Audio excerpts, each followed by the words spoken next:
우선 귀여운 한이님 질문 주신 게 있어가지고 요거부터 읽겠습니다. 예.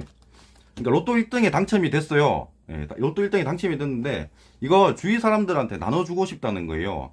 그럼 주위 사람들 나눠줄 때 이제 세금을 내야 되는데 세금 얼마나 떼이냐 뭐 이런 질문을 하셨거든요. 근데 사실 이 당첨되는 사람은 그걸 궁금해할 필요가 없습니다. 왜 그러냐면요. 내가 만약에 1억을 친구한테 준다고 한다면 그 1억에 대한 세금은 이 사람이 내는 겁니다. 그럼 10% 낸다고 치면 9천만 원 가져갈 거 아니에요. 근데 나중에 저는 1억을 준 게 되기 때문에 이 사람이 낼 세금, 증여세에 대한 건 저는 생각할 필요가 없어요. 그래서 그 부분은 전혀 중요하지 않다고 생각을 합니다. 그리고 사실 그런 논의를 하기 전에 로또에 당첨이 되면 남을 주면 안 됩니다. 혹시나 제가 로또를 사가지고 당첨이 되더라도 절대 다른 사람한테 주면 안 됩니다. 그걸 명심하고 있는 게 좋아요. 차라리 그러니까 돈을 주는 쪽이 오히려 불행해질 가능성이 큽니다. 저는 그렇게 생각해요.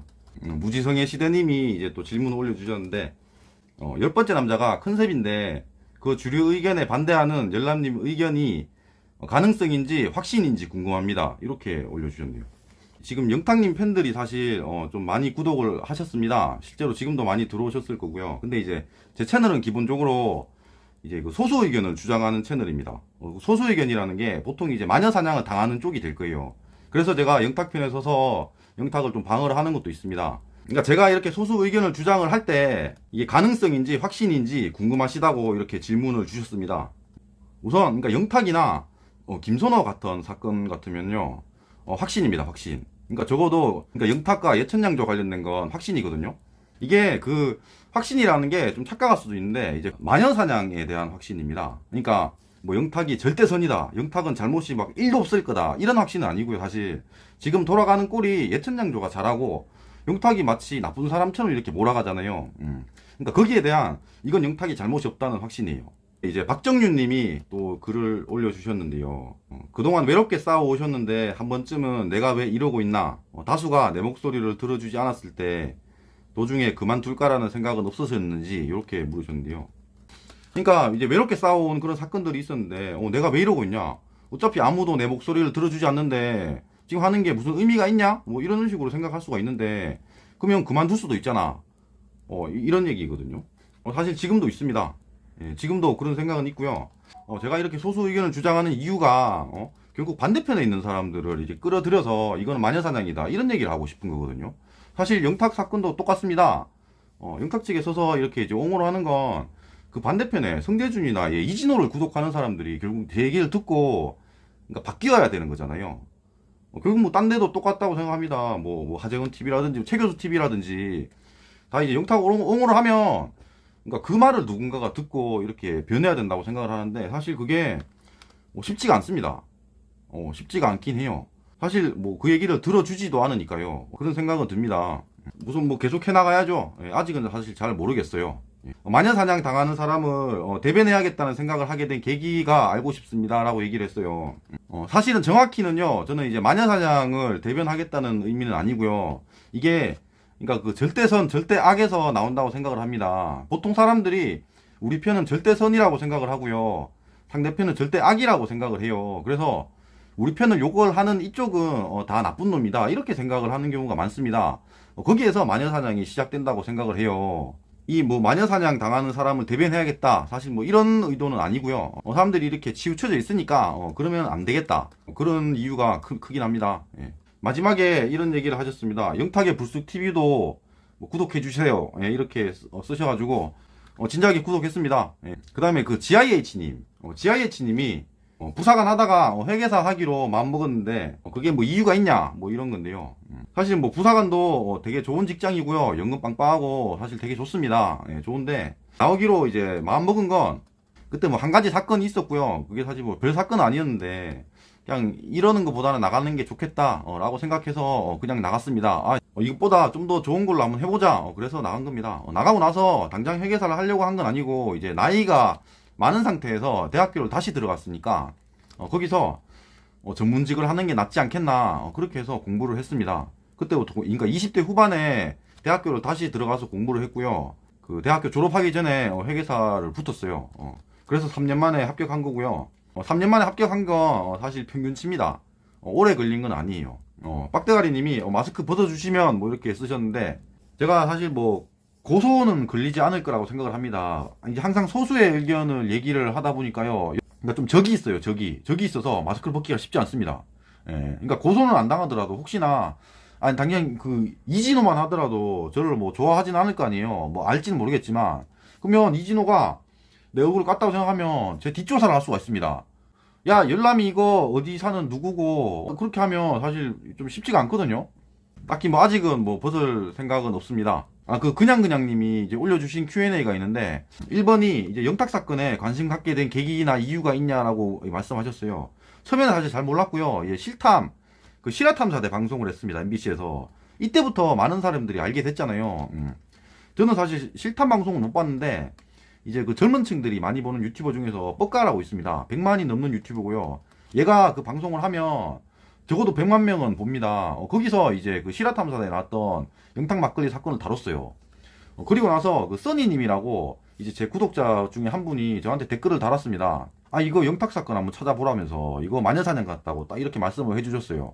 그래서 그 실화탐사대 방송을 봤습니다. 딱 보니까 이거 마녀사냥이라는 확신이 들었어요. 그냥 보자마자 확신이 들었습니다. 그 다음에 2번 질문인데, 이게 마녀사냥이라고 느낀 지점이 어디였나요? 이렇게 말씀을 하셨거든요. 사실 처음부터 저는 이상했어요. 뭐냐면은 백구형이 지 이름에서 영을 땄다고 했잖아요. 그거는 그냥 말이 안 됩니다. 그건 믿을 수가 없는 얘기이기 때문에 그때부터 의심을 가지고 이렇게 영상을 보니까 전체가 다 이상했어요. 이건 마녀사냥이라는 확신이 들었습니다. 백구형에서 영을 따는 거는 아무 의미가 없거든요. 그럼 백구형에서 백을 따도 돼. 그냥 백탁 이래도 됩니다. 다 되기 때문에 그건 뭐 말도 안 되는 얘기입니다, 애초에. 그래서 3번이 이게 회계사님이 영탁 사건을 다루게 된다면 어떤 일이 발생할 거라고 예상한 게 있었나요?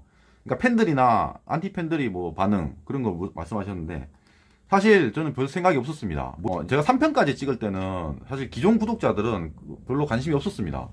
근데 제가 3편 마지막에 그런 얘기를 했어요. 처음 영탁 막걸리 사건을 찍을 때부터 3편까지 생각을 하고 찍었습니다. 1편이 상표권이고요. 2편이 150억. 3편이 어머니 갑질 논란이었거든요. 그러니까 요 3편까지 생각을 해놓고 1, 2, 3편을 찍었는데, 이제 3편을 찍으면서 4편이 생각이 났어요. 뭐냐면은 지금 예천양조의 그 의도. 근데 3편을 찍을 때 이 의도를 찍어야 될까? 이런 생각은 들었습니다. 그때는 조회수가 별로 안 나왔거든요. 예. 그 이후에 이제 갑자기 오셔가지고 조회수가 많이 늘었죠. 예. 그 영탁 팬들의 호응이 컸고 결과적으로 구독자 수가 폭발적으로 늘었는데, 여기에 대한 고민이 생기지 않았나요? 그러니까 본인 정체성을 지키면서 구독자 수도 지켜야 하는 숙제가 있습니다. 맞습니다. 저희 생각을 당연히 했습니다. 저도 어쨌든 유튜버니까요. 결국 제가 이제 영탁 사건을 안 다루면 구독자들이 떠나가는 거 아닌가? 이런 생각도 할 수 있고요. 사실 뭐 여기서는 뭐 두 가지 선택이 있습니다. 보통은 기존에 하던 걸 버리고 이제 뭐 영탁만 다룰 수도 있고, 그렇게 하는 유튜버들도 실제로 있습니다. 그게 아니라 그냥 구독자 냅두고 뭐 조회수가 안 나오더라도 원래 제 하던 대로 하는 그런 식으로 될 수도 있고요. 당연히 저는 이제 원래 하던 대로 하긴 하겠죠. 당연히. 근데 이제 뭐 앞으로는 어쨌든 뭐 영탁 관련된 일은 다 다루긴 하겠지만, 그래도 전 기존에 하던 그런 식 소수의 의견을 주장하는 식으로 당연히 유튜브를 하긴 할 겁니다. 지금 어쨌든 구독하시는 분들이 제가 하는 그런 논리에 대해서 관심을 가져주신다면 앞으로도 보실 거고, 사실 그런 데 대해서는 관심이 없다면 뭐 안 보시겠죠. 당연히 뭐 영탁 사건은 끝까지 할 거고요. 인간 영탁에 대해서 공부를 좀 하셨습니까? 열성적인 팬들이 많은 이유가 수긍 가든가요? 그래요. 우선 저희 댓글에 이제 영탁 그 과거 관련해서도 많이 달아주시는 분들이 있습니다. 그런 걸 보니까 사실 되게 괜찮은 사람인 것 같습니다. 그리고 영탁 노래도 제가 봤다고 했잖아요. 그 비긴 어게인이나 이런 거. 되게 뭐 매력도 되게 많은 것 같고요. 우선 이제 그 스트리밍 해가지고 그 뭐죠? 유튜브에 영탁 노래를 치면은 1시간 한 10분짜리 되는 게 있어요. 무슨 월드인가? 하는 그 한 100만 유튜버 되는 애가 이렇게 올린 게 있는데, 그것도 한번 들어보고 했습니다. 그 노래는 뭐 자주 들어보려고요. 영탁 팬들과 오래오래 하려면 뭐 중간중간 덕질 방송을 하셔도 괜찮을 것 같다, 이런 말씀 하셨는데, 사실 저도 이제 채널에 그 정체성이 있기 때문에 저는 이제 소수 의견을 다루고 이슈를 다루는 유튜버잖아요. 그래서 뭐 그럴 수는 없지만 제가 생각해 봤는데, 그 쇼츠 영상은 사실 제가 그냥 이렇게 막 몸자랑하는 거 올리고 막 이렇게 했거든요. 쇼츠 영상에서 그럼 뭐 노래방에서 노래 부르고 이런 거를 가끔 올릴 수는 있을 것 같아요. 제가 이 옷을 입고 나가지는 못합니다. 혹시나 이게 나갔다가 뭐 막 이렇게 뭐 한 대 맞을 수 있으니까 제가 항상 조심을 해요. 예, 조심합니다. 그래서 이 옷 하나만 입고 방송을 합니다. 예, 그래요. 그리고 그 MJK님이 MBTI 궁금하다고 예, 보내주셨는데, 예, 저는 ISTJ입니다. ISTJ. 그러니까 회계사 MBTI를 치시면 ISTJ가 나오거든요. 저는 딱 그 ISTJ예요. MBTI 테스트를 해서 이제 그 직업이 나옵니다. 추천 직업이 나오는데요. 거기에 이제 ISTJ가 회계사가 나오고요. 그러니까 저는 이 MBTI 테스트가 되게 좀 맞다고 봅니다. 실제로 저는 이제 회계사를 하고 있고요. MBTI에서 ISTJ가 회계사니까. 그래서 만약에 뭐 20대나 이렇게 아직 뭐 직업을 갖기 전인 분이 있다면 MBTI 테스트를 해보고 이 중에서 어떤 걸 하면 되겠다 이런 식으로 생각할 수 있을 것 같아요.